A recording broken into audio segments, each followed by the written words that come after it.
महाराष्ट्राचा। नमस्कार, मी गौरी संध्यालाईव्हमध्ये आपलं सगळ्यांचं स्वागत। लोकसभेत आज खासदार निलेश लंके यांनी मराठीतून दमदार भाषण करत सभागृहाचं लक्ष वेधून घेतलं। खासदार निलेश लंके यांनी जनविश्वास दुरुस्ती प्रावधान विधेयक 2026 मधील चर्चेत सहभागी होत महत्त्वपूर्ण मुद्दे मांडले। विधेयकाच्या विरोधात बोलताना खासदार लंके काय म्हणालेत पाहूयात। देशाच्या व महाराष्ट्राच्या स्वाभिमानाची, शेतकऱ्यांच्या हक्काची, कामगारांच्या सुरक्षेची आणि संविधानाच्या आत्म्याची भूमिका आहे। अध्यक्ष महोदय, हे सरकार याला सुधारणा म्हणत आहे, पण आम्ही स्पष्ट सांगतो ही सुधारणा नाही, ही जबाबदारीपासून पळ काढण्याची युक्ती आहे। हे जनतेसाठी नाही, भांडवलदारांसाठी आहे। हे शेतकऱ्यांसाठी नाही, सत्ताधाऱ्यांच्या मर्जीसाठी आहे। हे कामगारांसाठी नाही, हे मोठ्या उद्योगांच्या फायद्यासाठी आहे। एक तर ही निवड समितीमध्ये राष्ट्रवादी काँग्रेस पार्टी आदरणीय शरदचंद्रजी पवार साहेबांच्या पक्षाचा एकही सदस्य यामध्ये समावेश नाही।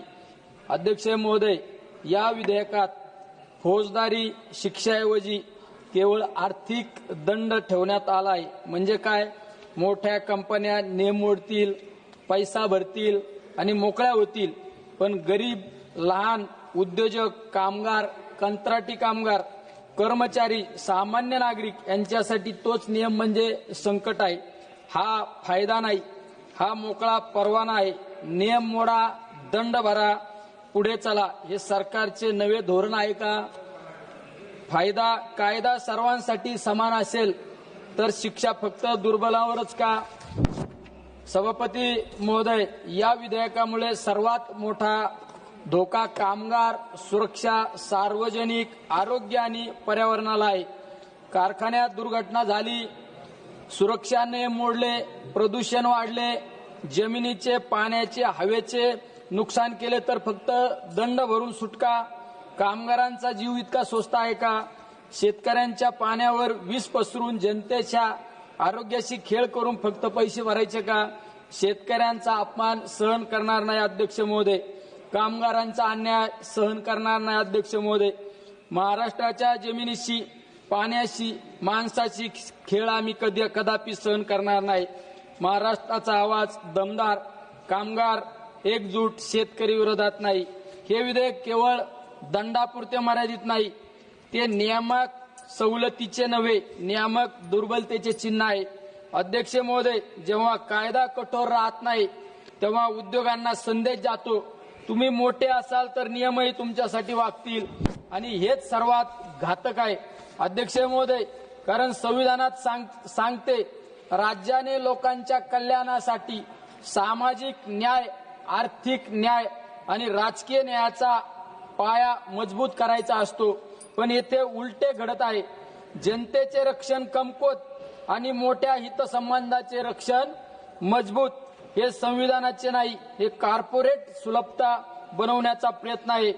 अध्यक्ष महोदय, कलम 14 समानतेची हमी देते आणि कलम 21 जीवन, व्यक्तिगत स्वातंत्र्याचे संरक्षण करते। मग प्रश्न असा, जर सामान्य नागरिकांवर कायद्याची कडक पकड आणि मोठ्या उद्योजकांवर फक्त दंडाची मृत थाप असेल तरी समानता कुठे राहिली?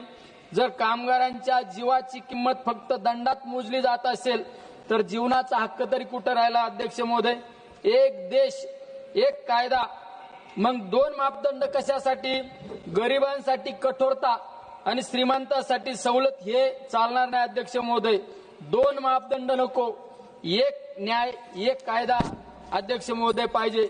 मी सरकारला स्पष्ट सांगू इच्छितो अध्यक्ष महोदय, शेतकरी, कामगार, पर्यावरण, सार्वजनिक आरोग्य आणि स्थानिक स्वराज्य यांच्या हितावर घाव घालून कोणतीही सुधारणा स्वीकारली जाणार नाही। अर्धा मिनिट द्या फक्त। जर खरोखरच सुधारणा करायची असेल तर ती जबाबदारी वाढवून, पारदर्शकता वाढवून आणि जनतेचे संरक्षण मजबूत करून करावी लागेल।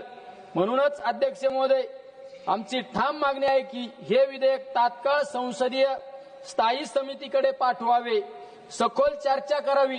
शेतकरी संघटना, कामगार संघटना, पर्यावरण तज्ञ, राज्य सरकारे आणि नागरिक सामान्यांचे मते घ्यावीत। अन्यथा या सभागृहात नोंद होईल की सरकारने जनतेच्या हक्कापेक्षा भांडवलाचे हित मोठे मानले. महाराष्ट्र आवाज बुलंद आहे, शेतकऱ्यांचा आवाज बुलंद आहे, कामगारांचा आवाज बुलंद आहे, संविधानाचा आवाज बुलंद आहे.